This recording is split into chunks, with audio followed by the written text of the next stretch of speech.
Hey friend, before we drift into the snowy past, where in the world are you watching from tonight, and how old are you? I love knowing who's here by the fire with us. If you enjoy quiet journeys like this, a gentle like and a soft subscribe help this little channel keep glowing. Thank you. Now let's step into the winter hush of the 1960s. The first flakes arrived the way secrets do, quietly, almost shy, as if the sky were testing whether the street was ready. The afternoon had already dimmed into that pewter light winter gives a neighbourhood, the kind that makes the neat rows of 1960s houses, split levels with picture windows, small bungalows with metal awnings, look like they're pausing for a photograph. In kitchens, kettle lids rattled and percolators whispered, thin threads of steam curling like fiddle heads. Someone had set a casserole on low, the whole place smelling softly of onion and butter, and in living rooms the radiators clanged once, then sighed, then turned into a steady, reassuring breath against the draught that sneaked under doors no matter how many rugs were pressed up against the threshold. A child noticed before the adults did, nose pressed to the window, leaving a small oval of fog, little fingers tracing the glass where the first starry crystals landed and held fast. Outside, the streetlight flickered awake earlier than usual, throwing a golden cone across the curb, and within that cone the flakes finally showed themselves, drifting past like slow moths, erratic and tender, each one with its own lazy opinion about how to fall. The block seemed to lean in, cars ticking themselves cool in the driveways, tailpipes still exhaling a faint ghost from the last errand.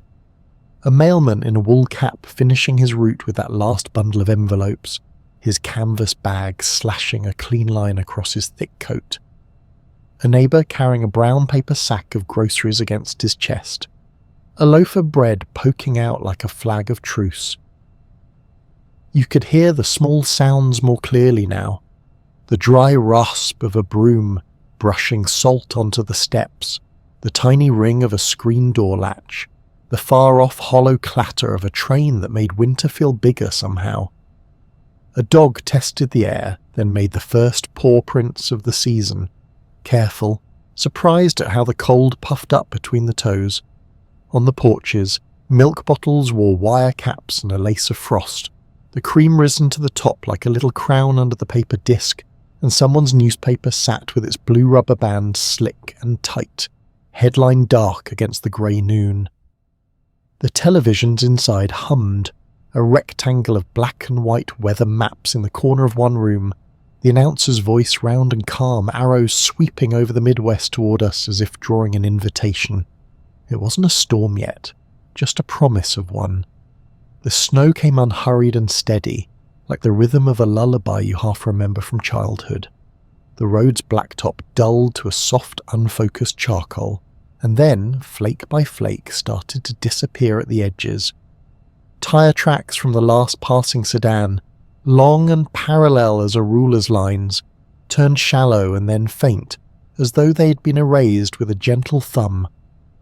On the corner, where the maple trees reached their fingers high, the smallest twigs collected sugar, and when the wind moved through them, the branches shook their bracelets, and a glitter dust fell and refell.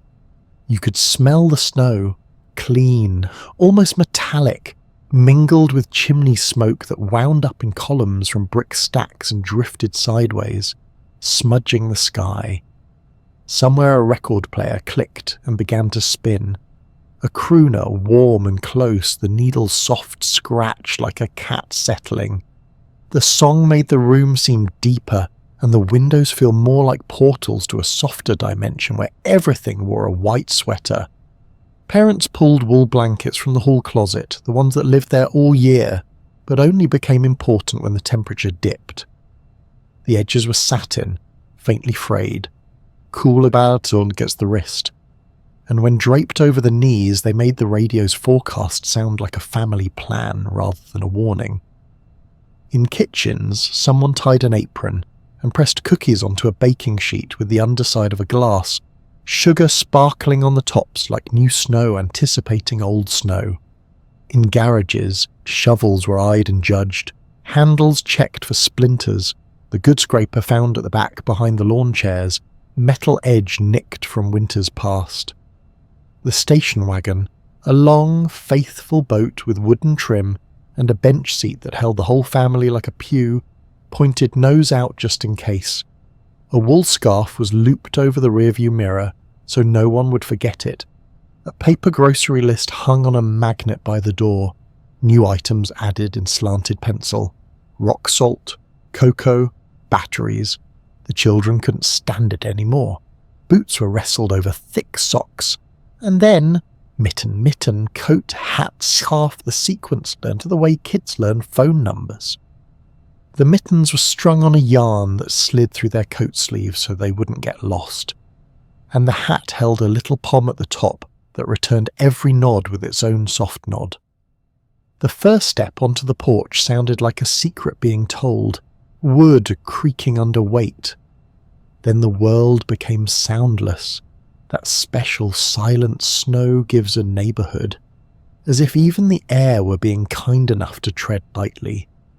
Breath rose in little clouds, shaped like speech, as kids stuck out their tongues to catch flakes and reported on the flavour.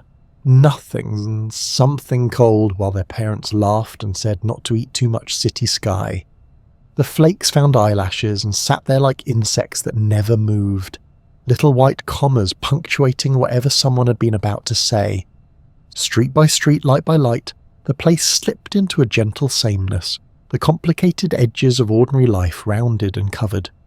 Garbage cans wore white caps, mailboxes had puffy shoulders, hedges became soft loaves, and the plastic tricycle abandoned in one yard turned into a small snowy animal that would wait patiently until spring. The flap of the flag on the mailbox held a little shelf of white as if it were a cake slice. Porch bulbs drew halos in the air, perfect circles you could step into and back out of, each one making its own small stage where a dad shook a rug or a kid stomped their boots. At the end of the block, the corner store lit its open sign, and a bell tinkled as a woman in a camel coat pushed in, cheeks pinked, buying a dozen eggs and a pack of candles for just in case, and the man behind the counter, in shirt sleeves despite the draft, said he remembered winters that started just like this and went on forever. He said it fondly as if forever were a kind of good luck. The evening arrived early and softly, as if the day were tired and wanted to be tucked in. Lamps clicked on one by one, framing families as small dioramas. A father in horn-rimmed glasses reading the paper, a mother mending a hem with a tomato-shaped pincushion at her side, a teenager at the dining table scribbling in a spiral-bound notebook, while a transistor radio muttered by the salt shaker. In one window a cat sat with its paws tucked under, the universal sign of feline contentment, gaze fixed not on anything but on the moving whiteness itself, the way cats look at fireplaces. In another, two little brothers argued gently over who would get the good spot on the radiator cover, the place where the warmth rose in a sweet, slow wave that made your bones feel like they were being warmed from the inside out. The house smelled like wet wool and cinnamon and something baking, and the cold at the window made the room's heat feel like gratitude. Outside, the plough rolled by at last, a distant growl at first, then a bright orange blade shouldering a furrow of packed snow to the curb with a sound like ripping paper.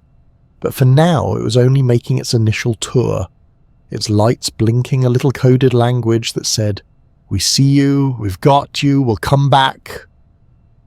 The operator, bundled and steady, looked down each side street, checked the hill by the church, nodded to himself. The dusting on the stop sign had started to thicken into frosting, the letters becoming softer, as if the sign were clearing its throat politely rather than shouting instructions. Somewhere a phone rang with that soft mechanical trill, and a voice said, "It's really coming down." And the person on the other end said, "I know, isn't it something?" And both were smiling even though neither could see the other smile. A sense of being held swelled up, as if the whole neighbourhood had pulled the same big blanket to its chin and settled, listening to the hush, watching the slow white handwriting of the sky continue its patient work. And still, the flakes multiplied and drifted and nested along the edges of everything, each one choosing the smallest ledge, the thinnest wire, the lip of a mailbox, the rim of a bird bath, until the familiar world wore a new face that everyone recognised without needing to explain it. The good news always arrived through the kitchen first, riding the warm breath of the AM radio that lived between the cookie jar and the telephone with the curly cord. A calm announcer read the school closings in a slow, steady order, county by county, district by district, so that the suspense stretched like taffy. A pencil hovered over a notepad with a rooster on it. A mother paused mid-pancake flip waiting for the magic syllables, while a father in shirt sleeves sipped coffee and said he doubted they'd close, which made the announcement sweeter when it did. There was a heartbeat of silence, then the small explosion. Chairs scraped, socks skidded. A wooden drawer banged for scarves and mittens, and someone shouted into the stairwell that it was official, no school. The words felt like turning a key in the day and opening a gleaming new room. Upstairs, blankets were abandoned in tangled heaps like molted winter skins, and the hallway filled with the friendly chaos of boots knocking against each other and zippers trying their best. Getting ready for a snow day was its own choreography, learned by muscle and memory. Bread bags slid over socks to make everything more waterproof, galoshes buckled on with their stubborn metal clasps, and woolen mittens, already a little stiff from yesterday's wetness, were tugged into place by the long strings running through coat sleeves so they wouldn't go missing. Hats pulled down to eyebrow level, scarves crossed and tucked like small sashes of honour, and a mother's hand pressed briefly to a child's shoulder blades to smooth the coat into warmth. Someone filled a dented thermos with cocoa made from the tin on the top shelf, stirring until the spoon rang out gently against the sides. Someone else wrapped peanut butter sandwiches in wax paper that squeaked its approval. A cardboard box of sled day gear was hauled from the hall closet. Extra socks, the good shovel, a coil of rope, and a tin saucer with a ding in it that made it turn left on the hill unless you knew the trick. The walk to the sledding hill was part of the magic. The neighbourhood had turned soft and storybook overnight. The sidewalks bordered by crisp ledges that looked like cake frosting piped by a careful hand. Boots squeaked on the packed snow, making that satisfying rubbery squill that told you it was cold enough for a perfect slide.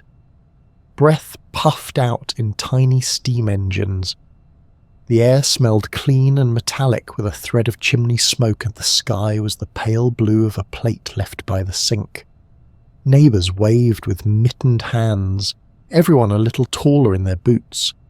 Mr. Johnson from the corner came out to shovel but leaned on his handle to say the big hill would be fast today, yes sir, very fast. And somehow his voice made the hill feel like a shared treasure rather than a steep slope of ordinary earth. Dogs wore temporary sugar shoes and bounded in loops, making parentheses of joy around the children. There were all kinds of rides, each with its own character. The wooden flexible flyer, red letters proud on the slatted top, could be steered with a neat press of boots against the crossbar. The tin saucer was a rebellious planet that spun without apology and left riders laughing with dizziness at the bottom. The big family toboggan, long as a canoe, took cousins and friends in a shouting stack, hats nodding, scarves flying like pennants. Some kids swore by flattened cardboard lined with a garbage bag, as fast as rumour and twice as slippery. Every hill had grooves from earlier runs, braided tracks like the cursive of the neighbourhood written across the slope. The ritual was simple: climb up, breathe hard, cheeks hot and cold at once, wait at the top for the last rider to clear, then belly down or sitting, a push from a friend or a running start, and the world tipped into a thrilling quiet. The snow hissed like a secret, the wind pulled your eyes to tears, and for a few seconds you were a small arrow in a white world, flying truer than you ever did in gym class. At the bottom, laughter was loud but also gentle, the kind that rolls over itself like soft waves. Mittens slapped the snow from knees. Sleds were carried by their ropes like loyal pets, saucers tucked under one arm like a musician's cymbal. Every kid had a signature move. Lucy dragged her boots to draw two feathery plumes behind her. Robbie leaned so far into turns he looked like he was negotiating with the hill. The twins took every descent together, counting 1, 2, 3 and launching on a practiced beat. The older kids demonstrated daring, standing for a heartbeat before inevitably sitting down fast, the saucer wobbling with comic protest, and the younger ones clapped as if they'd just seen a magic trick. There were collisions that turned into bundled heaps of apology and hilarity, snow in collars and good-natured protests about fairness and turns, quickly settled by the unspoken rule that everyone who trudged up could slide down. Time on a snow day expanded like a warm room. The old church bell marked the hour in a soft bronze voice, but no one felt tethered to it. The hill became a shifting festival, red cheeks, frosted eyelashes, a chorus of "watch this" and "ready" and "move, move, move" as sleds rocketed toward the bottom. Someone had dragged an extra long extension cord to the porch at the base of the hill, so a record player could send music, something bright and brassy, into the winter air, the needle's soft static weaving itself into the sound of runners hissing and boots clomping. A mother with a plaid thermos arrived like a welcoming committee, pouring cocoa into tin cups that burned your hands just enough to remind you were lucky to be warm. Marshmallows bobbed like tiny buoys. Wax paper sandwiches tasted better outdoors, the peanut butter turning a little firm, the bread picking up the faintest crisp sweetness from the cold. Snow forts rose along the sidelines, block by block, carved with repurposed toy pails and bread pans into neat icy bricks. Antlers of icicles formed above the creek culvert and were reverently not touched, the delicate danger understood by everyone without anyone saying much. A narrow path through the scrubby brush became a secret chute that spat sledders out onto the main hill with a triumphant burst, a surprise entrance that inspired cheers. Down by the maple, the baby slope gathered toddlers in bibbed snowsuits that made them waddle like cheerful penguins, a parent jogging 2 careful steps beside each brave glide. The older kids kept an eye out, touching elbows to redirect, tapping saucers like cymbals as warnings. The whole hill a self-tuned instrument that played safety and joy at the same time. Inside gloves, fingers prickled, first with the deep cold that makes you aware of your own hands, then with that stingy warmth that comes back when you blow into your fists. Noses ran, sleeves did what sleeves do, scarves iced at the ends, tiny pearls of frost forming where breath met wool. Someone always had the idea to rub a candle on the bottom of a sled for speed, and a little line formed for turns at the wax ritual. A solemn ceremony performed with a stub of birthday candle rescued from a junk drawer. The improved sled shot forward as if someone had lowered the hill by a few degrees. Cheers rose, then laughter, and the candle was capped and returned for the next apprentice to the craft. The world beyond the hill continued in its winter way, the faint growl of a plough on the big road, the postman stamping through with a grin and a warning to look both ways even in the snow, a faraway train stitching the horizon with sound. But the centre of the day had shifted. Sled ropes looped around wrists like bracelets. Coats developed constellations of snow that melted into dark stars and then froze into new ones. A boy brought an old car hood someone had salvaged from a body shop, and after much inspection and a chorus of skeptical adult voices, the hood was respectfully retired to the fence and used as a storytelling bench instead, a metal crescent that held a court of kids passing around the thermos and discussing the science of leaning into turns.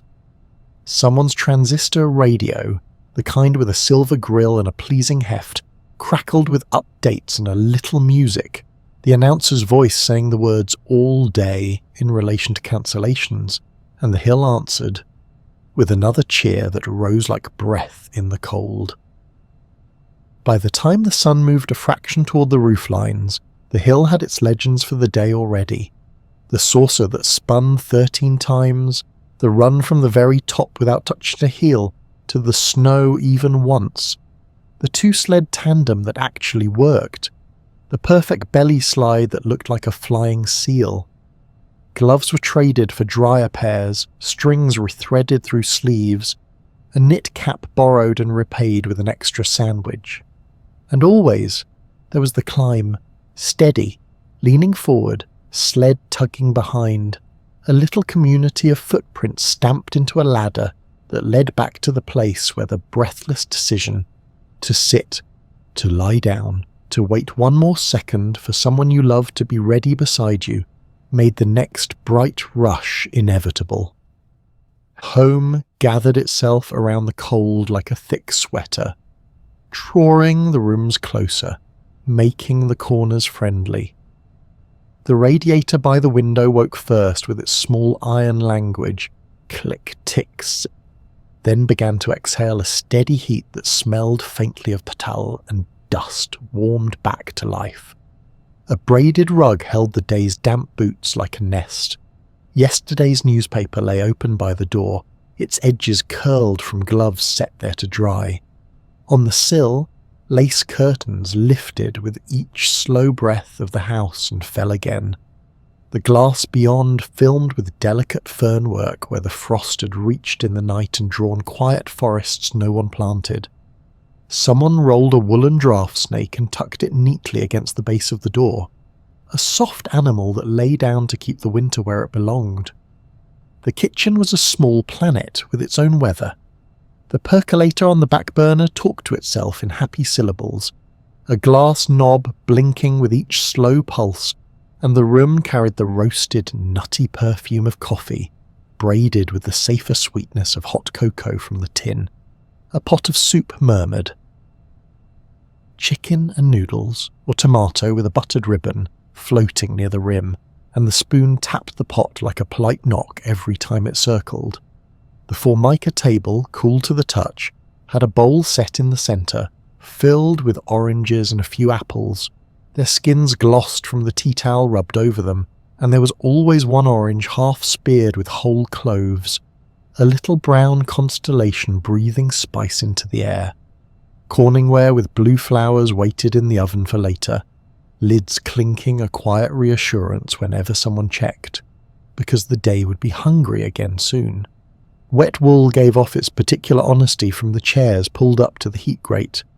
Mittens turned inside out like small animals sleeping, scarves draped like long, colourful snakes across the back of a chair, hats standing like cones on the radiator cover to learn warmth by heart.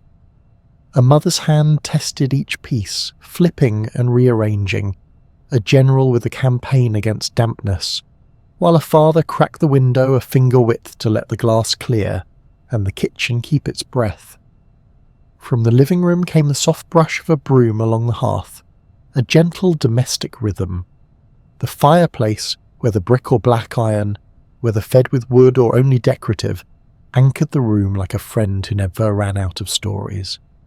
If there was real wood, the log popped with a pitchy spark, and a hand holding the fireplace screen slid in to encourage the embers with her long poker, stirring the buried orange to life as if coaxing a sleepy cat.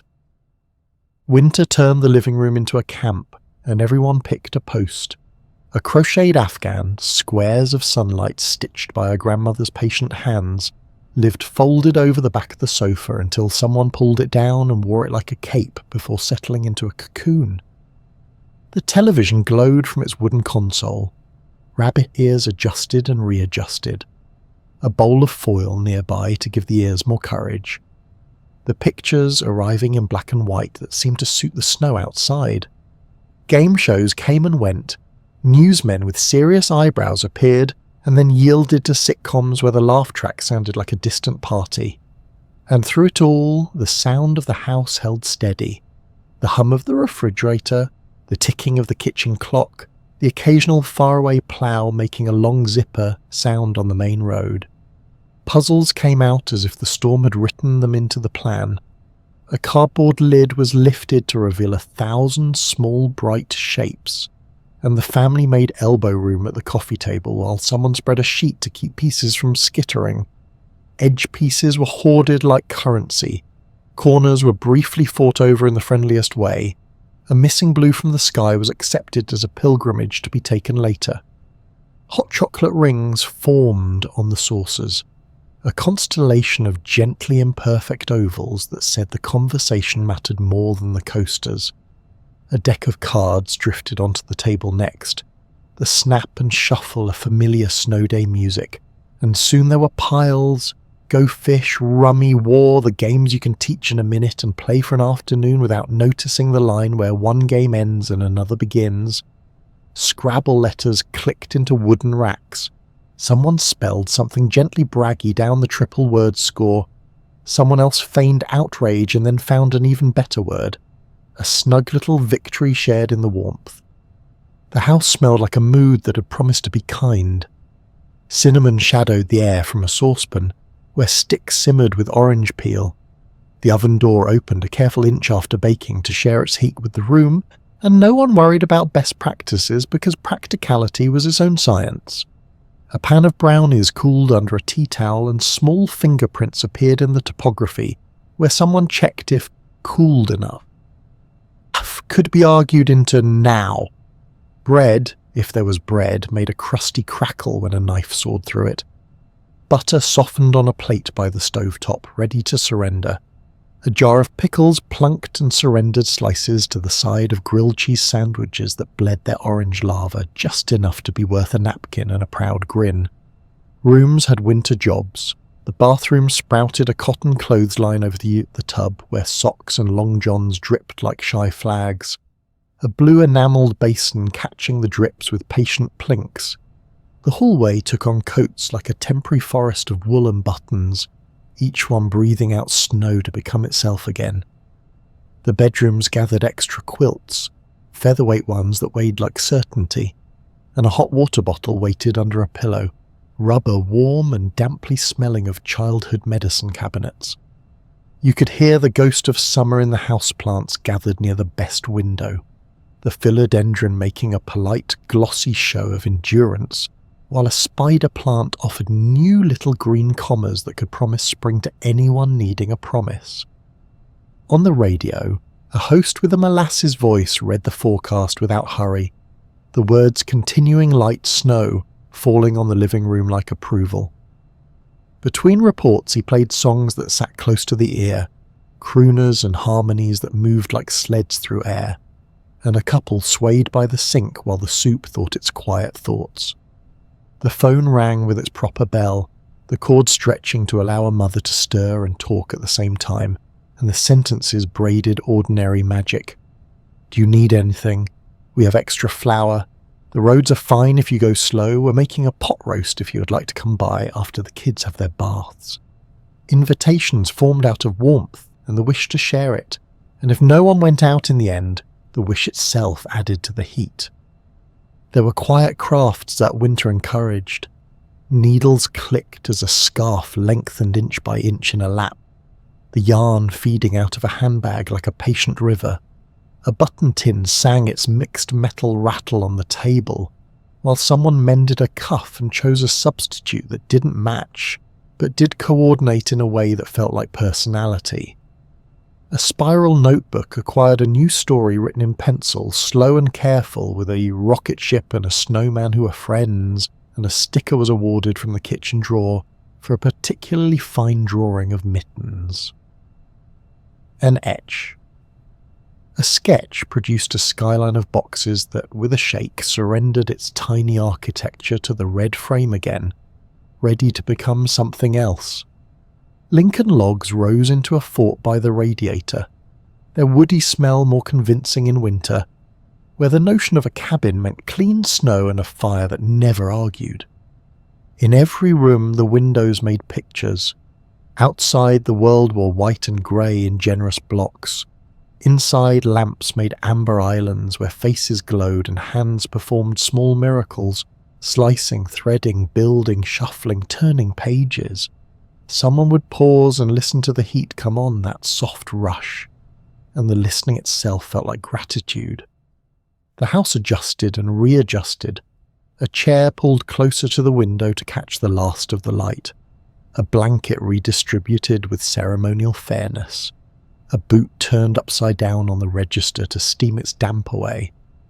The cat moved in methodical increments from the warmest square of the rug to the next warmest, folding and refolding with the diligence of a person making a bed just right. By mid-afternoon, the soup pot had changed its song, a lower, richer murmur. The bread had surrendered its heel, the cocoa tin showed its bottom, and someone tipped the last into a mug like a prize. A father returned from the basement with a cardboard box of board games that smelled like cardboard and old laughter, lids held on with twine, and when opened they revealed the archaeology of other winters, a pencil stub, a paper dollar with a child's name in the corner, a hotel missing from its regiment, a thimble that had once been lost and had forgiven everyone enough to come back. A mother pressed a hand briefly to a child's forehead in that way mothers do, a gesture half temperature check, half affection, and then tucked the Afghan tighter around the legs as if sealing the warmth in to keep for later. The light outside turned from pearl to pewter to that particular winter gold that leaks in at the edges of the blinds and makes dust in the air look like friendly snow that's chosen to come inside. The radiator breathed. The soup exhaled, the radio hummed, the house held, and the day, even in its coldest mood, discovered it had a soft centre, after all. Morning began with negotiations. The car had been sleeping under a quilt of snow that was pretty from the kitchen window and less pretty from the driveway. A shovel leaned against the porch like a faithful soldier. A broom stood by for the lighter work. A coffee mug steamed on the stoop. First the path, slices of clean rectangle cut into the drift, the blade of the shovel squeaking when it found the concrete, little gusts of powder that blew back into your face with a soft, joking insult. The car's lines emerged the way a sketch turns to a drawing. Fenders first, then hood, the wiggle of the antenna, the slant of the windshield. A mittened hand brushed the license plate clean as if reintroducing the vehicle to itself. The trunk yielded its winter kit with a familiar clatter. Grainy bag of rock salt, a coffee can of sand saved from summer projects, the stout ice scraper with one side a brush and the other a sharp plastic beak, a pair of jumper cables whose clamps looked like small red blackbirds waiting to bite, a wool army blanket that smelled faintly of cedar, a flashlight with tired D batteries that would surprise everyone by working again anyway. Doors sometimes froze like stubborn relatives. You tugged once, twice, then thumped the heel of your hand just to the right of the latch, a secret handshake learned from winters past. If nothing else worked, a matchbox appeared and a key was warmed for the lock, careful not to melt the rubber gasket that would exact revenge later with drafts. In the coldest spells, a bottle of lock de-icer lived in a coat pocket, a little insurance policy you felt with your fingers before you felt your keys. The driver's door opened at last with a sound that was half sigh, half complaint, and the cold inside rose to meet your face, not angry exactly, but very awake. Breath bloomed white, then collapsed. The vinyl bench seat was as hard and smooth as a toboggan. You sat with a little wince, knowing that in 10 minutes it would be friendly, and in 2 minutes it would be tolerable. The steering wheel had the chilly authority of a church rail. You twisted the key, pumped the pedal twice the way your father taught you, pulled the choke knob out a half-inch, and gave the engine its chance to remember how to be a heartbeat. Engines in winter have personalities. Some cleared their throat and started like gentlemen. Some groused and muttered. A few refused with a stubborn silence that sent you back to the kitchen for another cup and a second try. The starter whirred, then caught, and the car shuddered into a bass purr that made the hood shimmy just enough to be seen. The smell came next. Gasoline sweet and raw for a moment, then the warmer scent of antifreeze and hot dust when the defroster fan clicked on with a brave little whir. You set the slider to DEF, cracked a window a finger width to let the fog escape, and watched the glass clear a slow crescent from the vents upward like daybreak. A rag lived in the glove box, old diaper, folded flannel, a t-shirt so thinned it was more memory than cloth, and you swiped the corners the fan never reached, your breath making new clouds that followed your hand. Outside, the windshield wore a rind of ice that looked like glass over glass. The scraper bit down with that satisfying chalky chirp that ran through your arm, strips of frost curling up and flipping away like fingernail parings. The brush fluffed snow off the roof and hood, knowing that if you didn't do the roof, you'd be the villain on the first stoplight, your own private avalanche sliding forward to scold you. Tail lights were wiped clear with a mittened thumb. The headlamps blinked awake, two round, honest eyes, and sent a yellowish promise into the grey morning. Wiper blades, lifted overnight so they wouldn't freeze to the glass, settled back like obedient dogs. The exhaust coiled out in a steady white rope and drifted toward the hedge, making it look, for a minute, like the car was thinking. Neighbourhoods had a soundtrack on these mornings, the far-off rumble of a plough laying its blade low on the main road, the clink of chains as someone wrestling them onto the rear tyres muttered affectionate oaths, the rhythmic scrape of 100 driveways being convinced into usefulness. Across the street, a neighbour's sedan needed a push, so 3 figures in hats and galoshes leaned in unison at the trunk, knees bent, boots finding purchase on grit and good intention. Feather it, someone called, and the rear wheels spat snow and then found themselves. The car lurched, the helpers cheered, the driver waved through the fogged side window, and a handful of sand was tossed onto the newly minted path like a benediction. Another driver, cautious and proud, showed off studded snow tyres that made a small methodical chatter over the hardpack, the sound of preparation itself. Walking to the bus stop in winter involved a separate set of skills.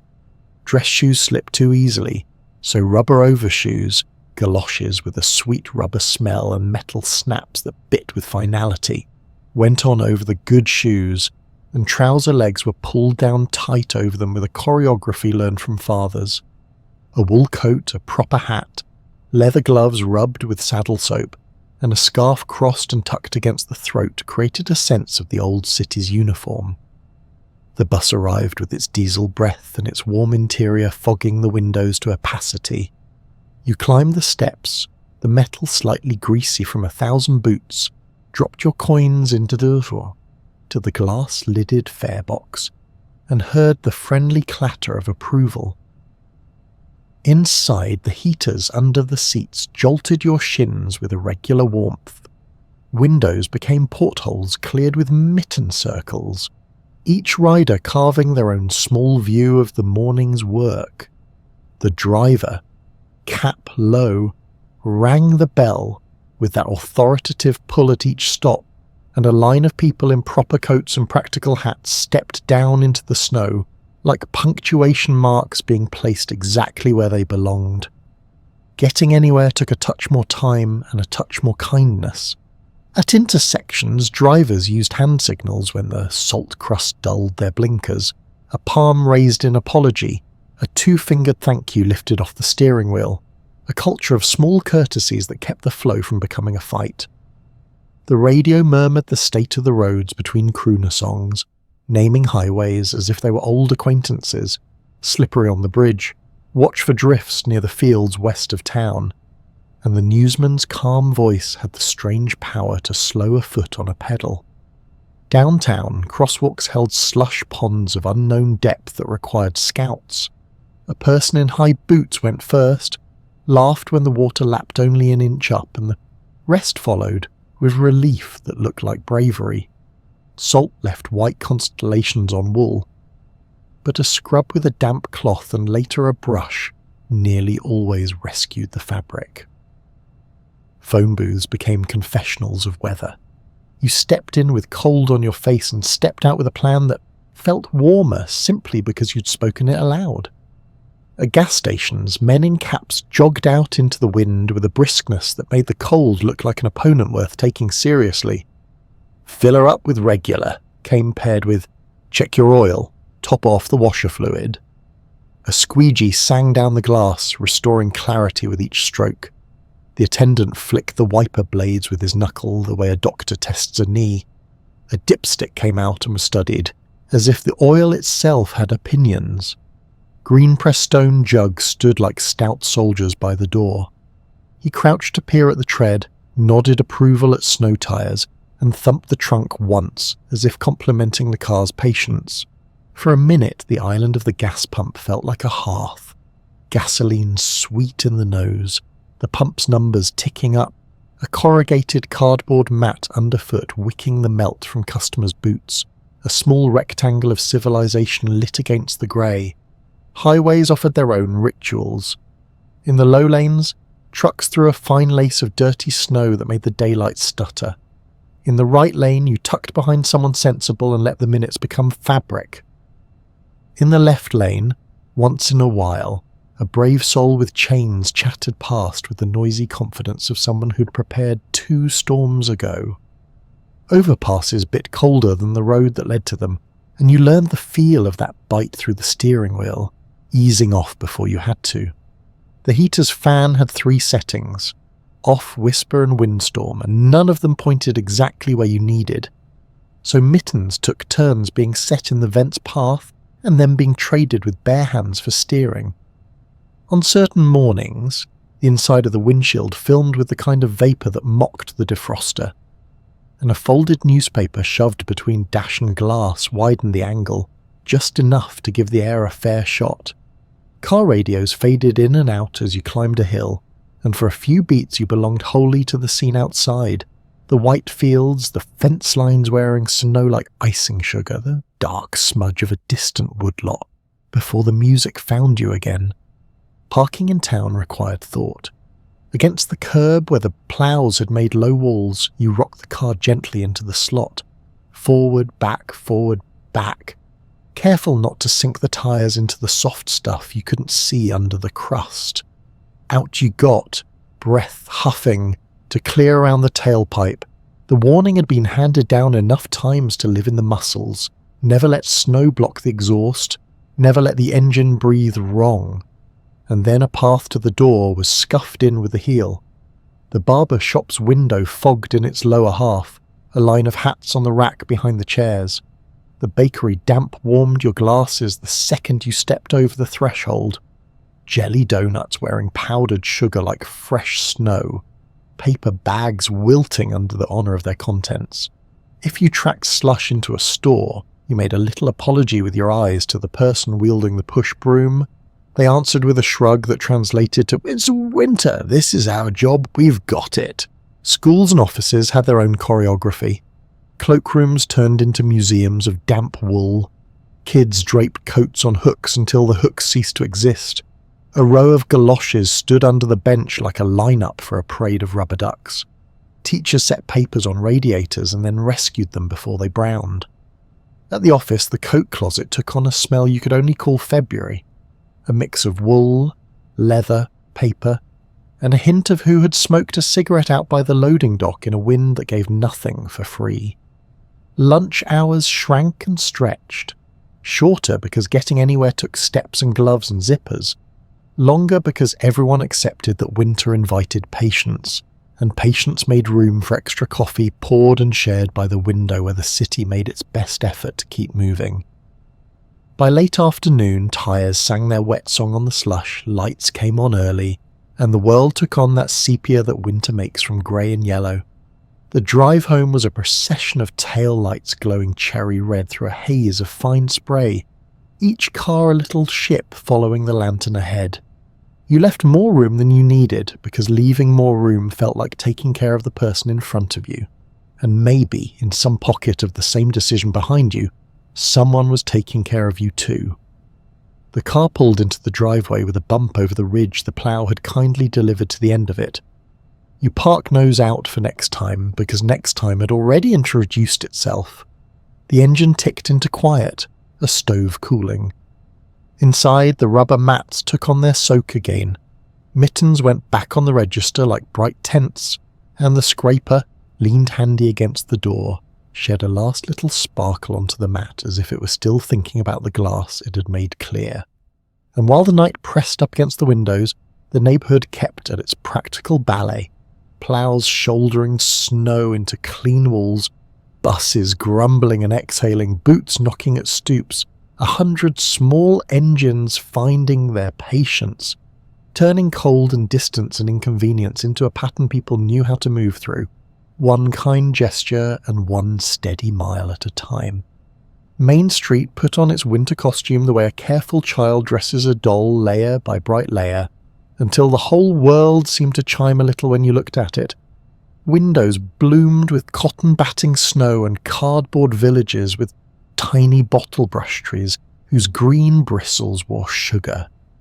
Trains threading around their bases with a polite click-chuff.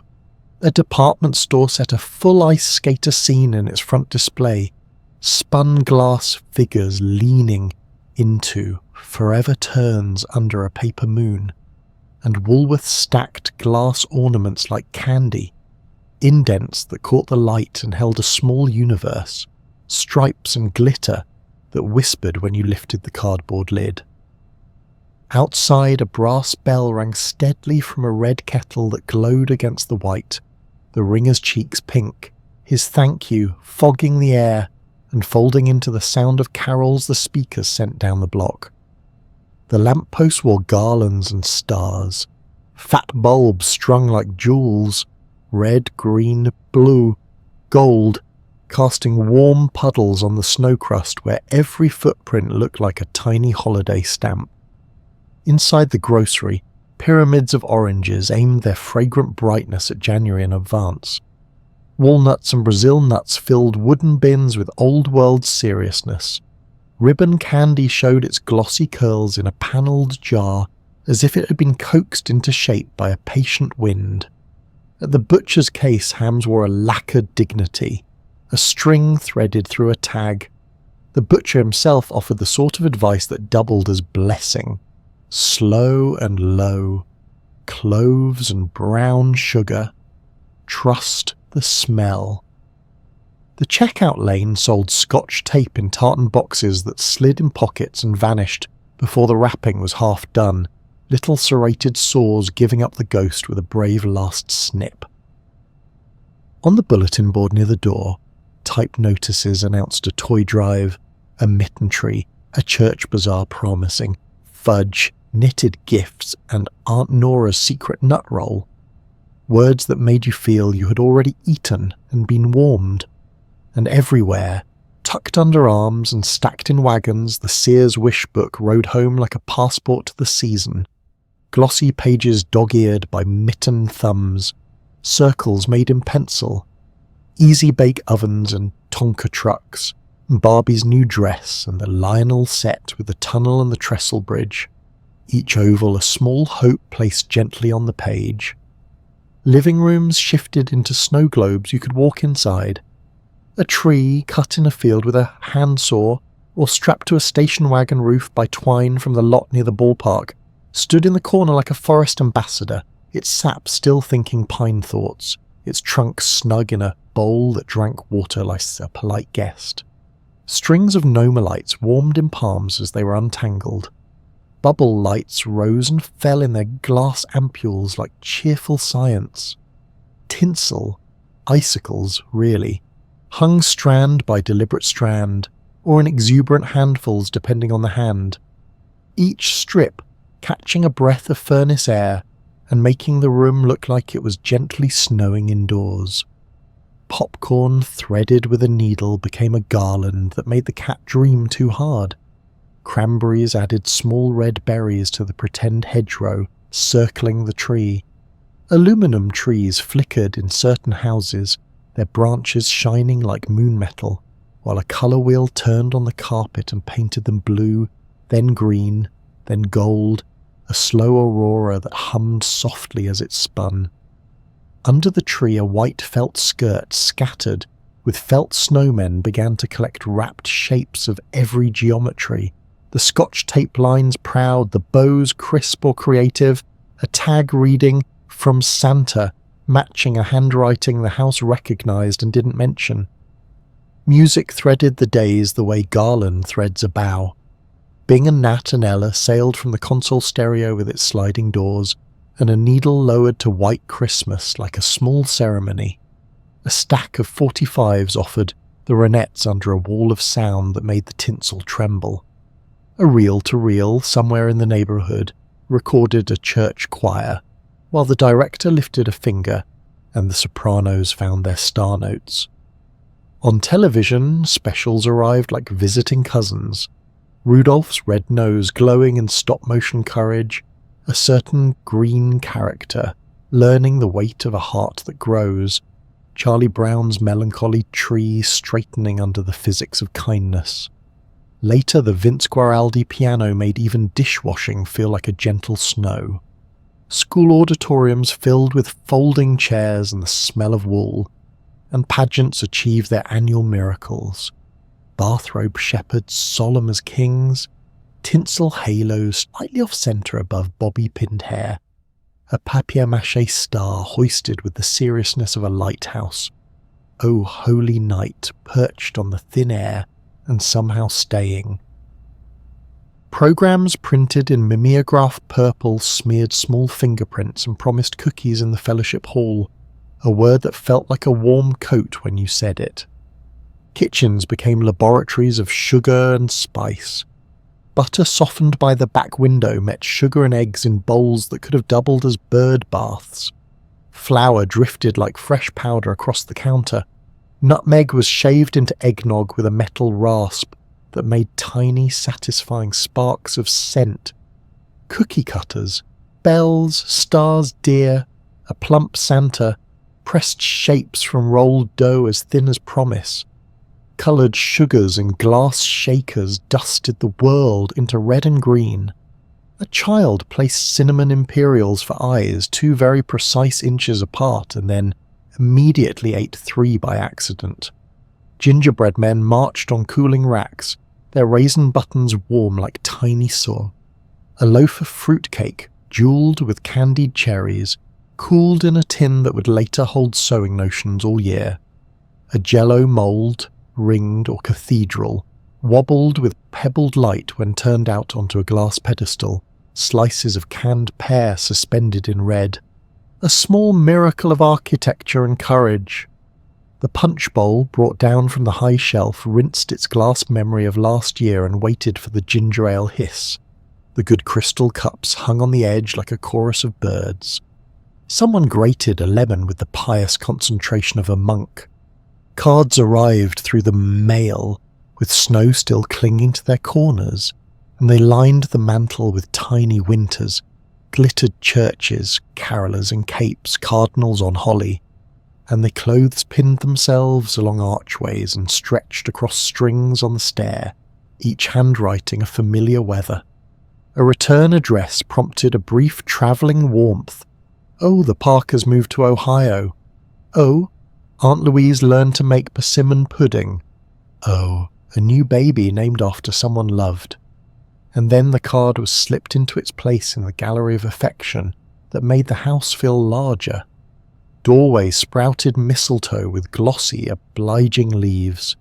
A sprig of rosemary and a dried orange slice tied to a package turned even the plainest brown paper into the kind of gift that smelled like a story.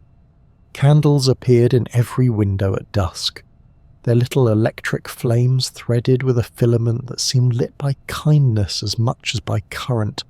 Adapters sighed under the burden of cheer and were forgiven. Churches filled with coats that steamed a little in the vestibule and hymnals that carried the faint perfume of many Decembers. Christmas Eve brought a hush that even children recognised. The lights lowered, wax dripped into paper collars around candles. The familiar melody rose, and the chorus of Light of the World moved person to person until the nave was a field of small stars held in mittened hands. Outside afterward, breath made halos above heads as families walked carefully to cars with engines still ticking. And for a few minutes the parking lot felt like a field in a painting. Dark trees, bright eyes, the crunch of reliable snow, the kind of cold that makes sound feel closer. In other homes, a menora's wings of gold held candles that stepped their brave little staircase night by night. Latkes browned in oil that snapped like a brisk joke. Applesauce and sour cream made mirrors on plates. Dreidels ticked along table edges and tumbled with letters that said more than luck. A paper chain counted days forward and backward with the same patient joy. Santa made his rounds early in the month at the big store downtown, his suit, a particular red that even the television couldn't quite replicate. Beard like a dandelion turned to winter. The line wound past trains circling mountain tunnels and doll houses with tiny bulbs warm in their rooms, and the air around his lap smelled like sugared candy canes and the surprising clean scent of new corduroy. A Polaroid emerged with its ghostly square that developed into the child you loved sitting beside a legend.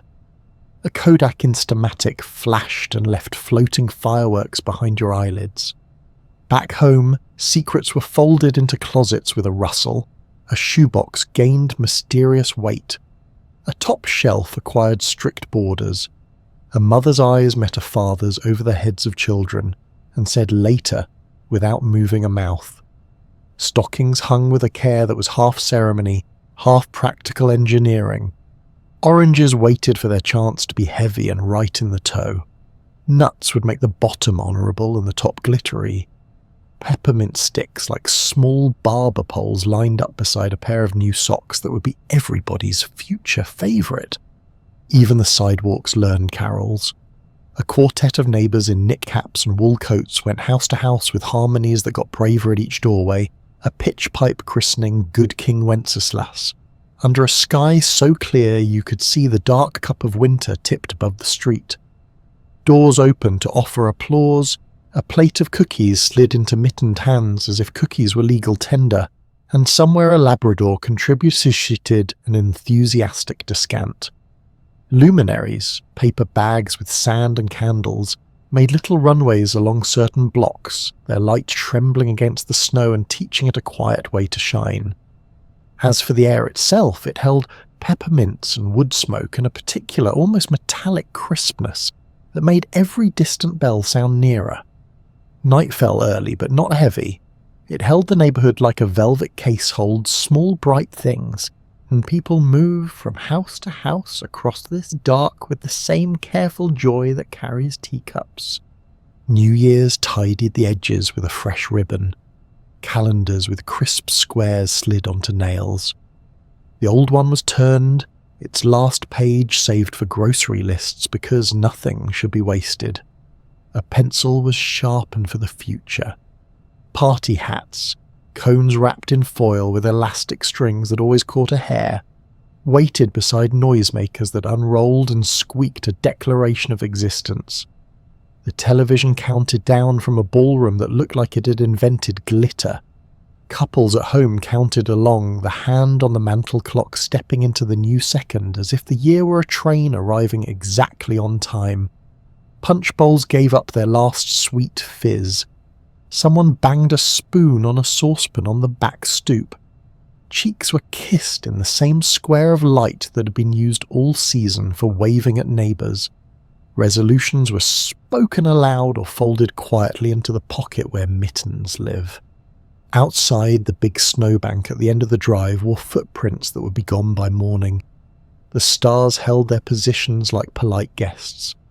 And down the street a window glowed a little longer than the rest, as if the room behind it were paging through the season's small miracles one more time, before placing them carefully on the shelf where next year can find them without searching. Weather didn't just happen. It arrived like a guest the whole neighbourhood prepared to greet, with rituals and a kind of polite awe. In the living room, the television warmed itself to life with that soft hum and a quick blink of light. and the weatherman appeared in a tidy suit, hair combed to withstand even the barometric pressure.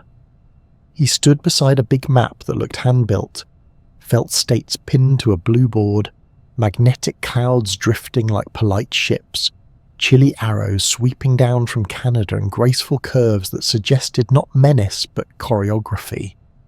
He held a wooden pointer and tapped New England as if to wake it, then traced a neat diagonal toward the Great Lakes and finally our town, the tip of the pointer clicking the exact spot as if he were ringing a bell. Isobars looked like the concentric circles that appear after a pebble hits a pond, and the weatherman's voice was low and calm, the kind of voice that could talk a room into being sensible. "Accumulating," he said. "Blowing and drifting," and he added. "Bundle up," he finished, with a smile that told you he'd already pulled his own scarf from the hall tree. On the kitchen wall, the barometer, round and brass and important-looking, had its own opinion. Someone tapped it with a knuckle and watched the needle inch towards Stormy, which felt less like a warning and more like a secret handshake with the ski. A grandmother's knee predicted flurries. An uncle's shoulder insisted there was ice in the forecast. The dog paced and then curled, snout on paws, listening to a frequency only the old radios and animals knew. The AM station made a low teletype clatter under the announcer, as if news were being printed in another room in real time, which, in a way, it was. "Winter Storm Watch," the voice said, and the word watch was measured and fair. "Upgraded to warning," it said by late afternoon, and that word changed the house's posture. Coats came out. Flashlights were checked. The drawer that held the good batteries buzzed like a hive. Preparation was a family sport. The hardware store downtown had chalked salt, sand, lamps, kerosene, chains in big letters on the A-frame sign out front. The kind of list that made you feel adult and industrious just by reading it. Inside, boxes of D batteries looked like little black flashlights waiting to happen. A pyramid of snow shovels rose like a small blue mountain. An employee demonstrated tire chains on a loose wheel rim with a clack-clack that sounded decisive. Brown paper bags filled with rock salt scraped softly against the counter as they slid to you. A coil of cotton clothesline was added, because every winter needed one for reasons you would only recall exactly when you needed it. Back home, storm windows were latched tight, the plastic film over the drafty porch door smoothed with the palm until it drummed like a snare when you tapped it. The flashlight lived on top of the refrigerator for the duration. The candles were consolidated. Tapers, stubby Christmas reds, those squat emergency ones that looked like they belonged in a lighthouse, along with a box of wooden matches with that sulphur greeting when you struck them. The transistor radio got new batteries and a test listen. Its single earbud felt like a spy gadget and made the kitchen seem more official.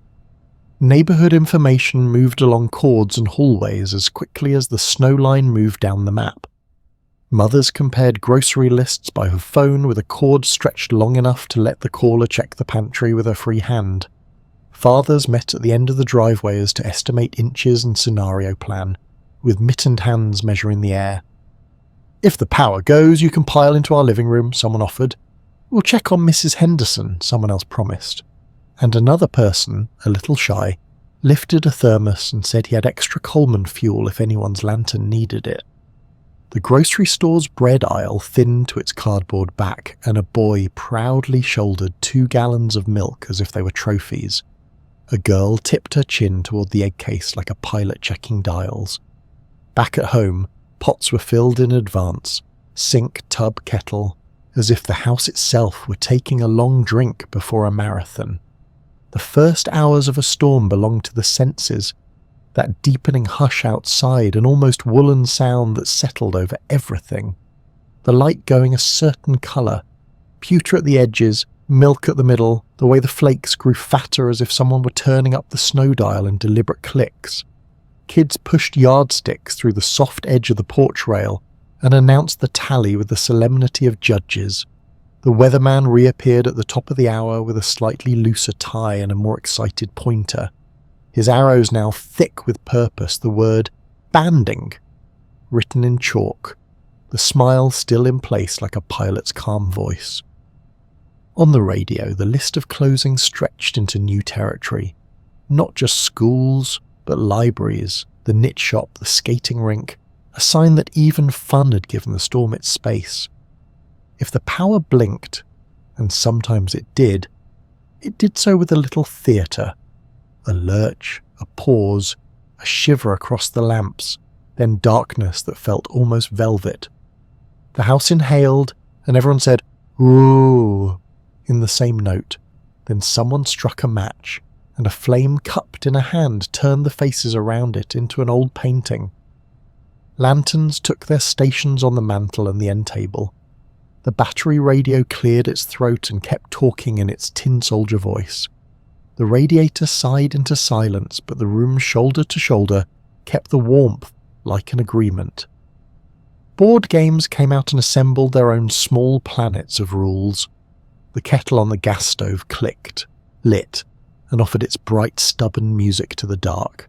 A pot of stew became something deeper because it was the warmest place in the house, and everyone's gaze and jokes stirred it as much as the spoon. You could hear the storm's other voice in the eaves, an occasional hollow whoomp when a drift gave way, the scratchy whisper of pellets of sleet in a sudden turn, the polite thud of a branch shedding its extra white.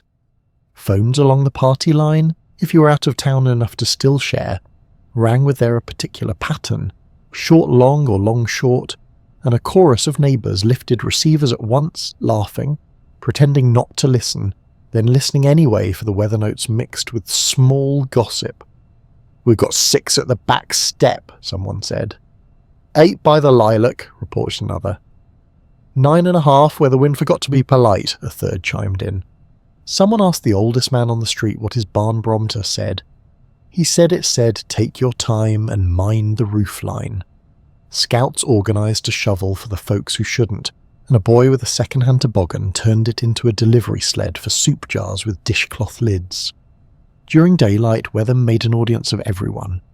People stood at windows as if at aquarium glass, watching the wind show the snow which way to go, the ploughs moving like large orange beetles methodically pushing the world into usable shapes, the crossing guard at the end of the street with a broom and a red scarf, brushing the stop sign like a housekeeper who took pride in signage.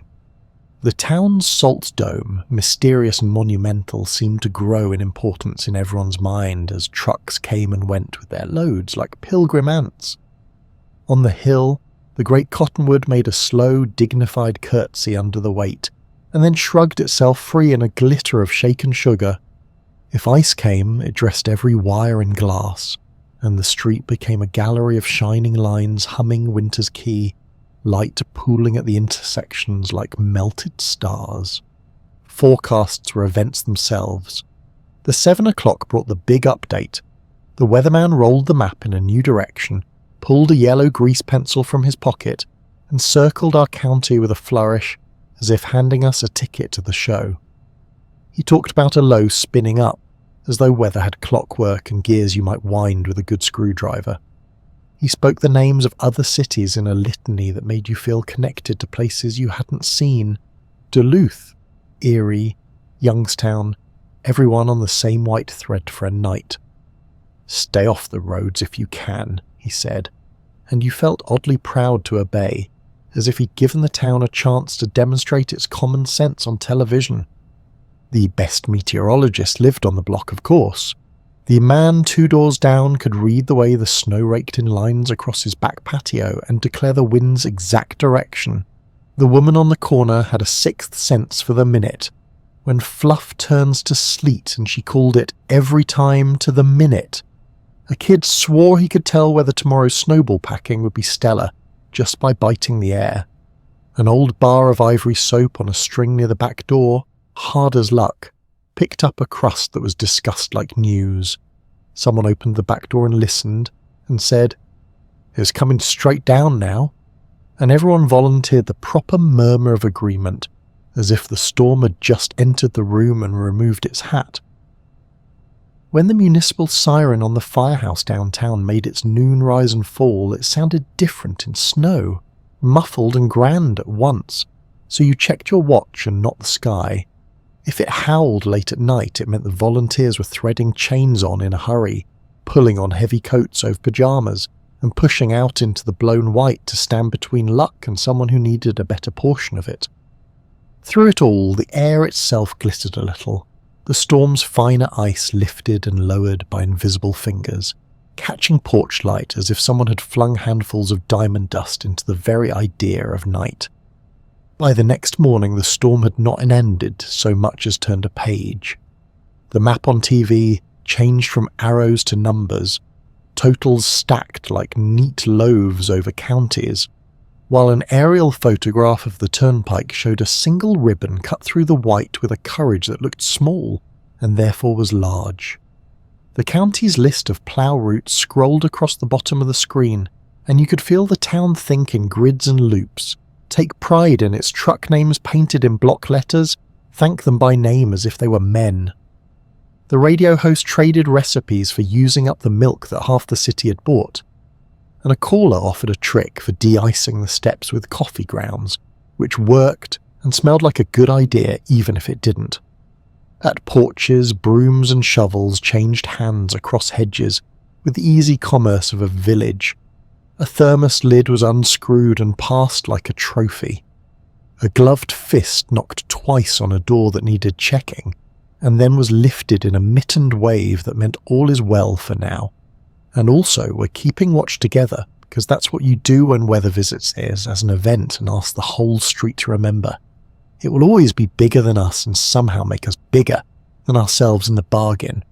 If you're still awake with me, thank you for walking those quiet streets again, for standing by the window while the first flakes tested the porch light, for riding the tin saucer, warming your hands over the register, and waving through the fogged glass of Main Street like a character in your own snow globe. Nights like this, memory feels less like a filing cabinet and more like a house with all the lamps on. You can step from room to room and the scenes are waiting. Mittens turned inside out to steam, the weatherman's pointer tapping your town like a blessing, tire chains making their small brave music, the choir lifting a candle-lit note that still hangs in the rafters of your heart. Maybe you can almost smell the soup again, the coffee, the cinnamon sneaking around the edges of everything.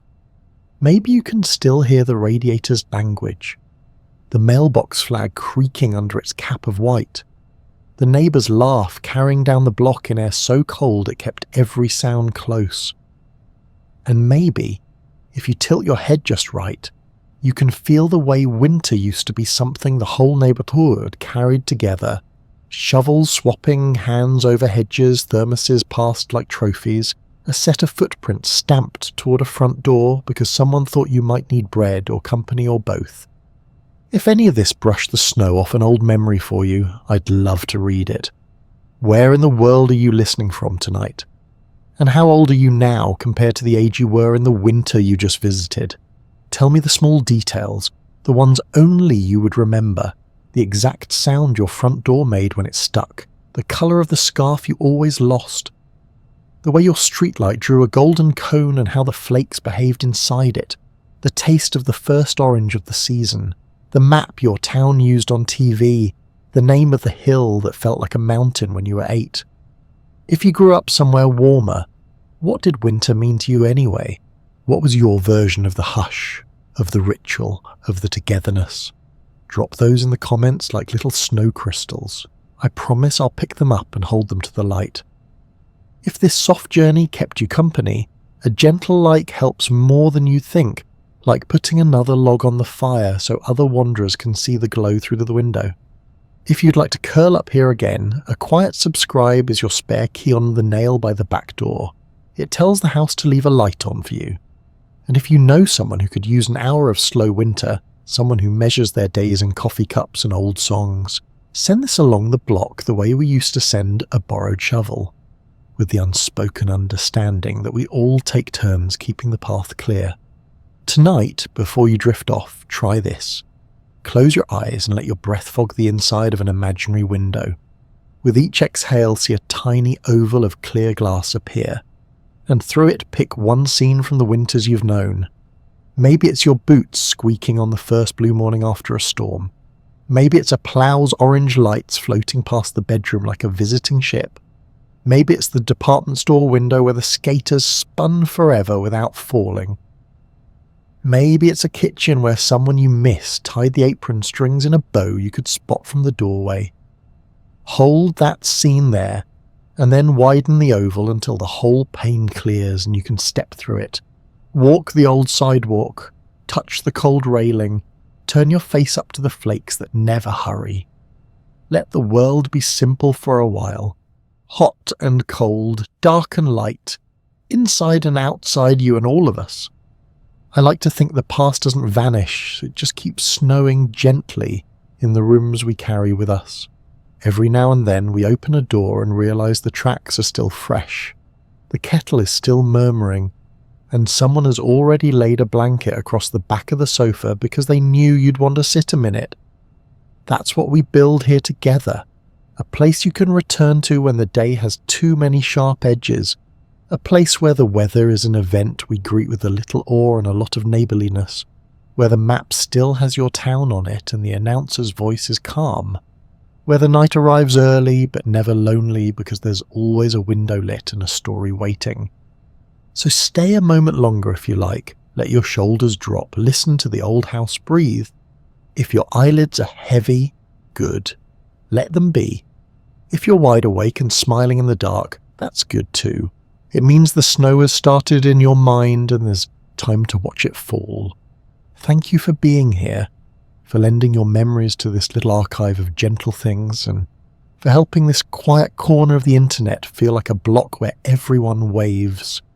I'll keep the cocoa warm and the lamp in the window, and whenever the next soft journey calls, we'll lace our boots together and step out into it, one unhurried footstep at a time.